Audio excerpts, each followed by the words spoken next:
Today it's raining so heavily. I'm not feeling like cooking anything, but at least we have to make something for lunch, right?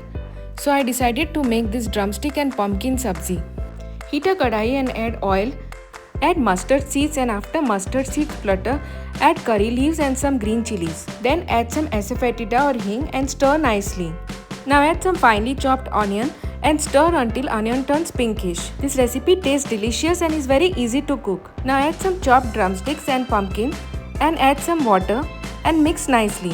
This is a very healthy and nutritious recipe made using drumsticks, also known as moringa, which is a superfood.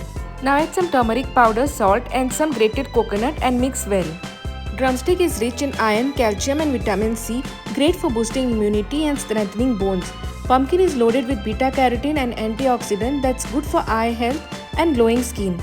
Cover and cook for 10 minutes or until the vegetables are nicely cooked. You may serve this with roti or as a side dish with rice and curry. That's it.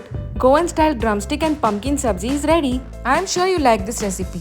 If you like this recipe, then please do like the video and subscribe to Raksha's Kitchen.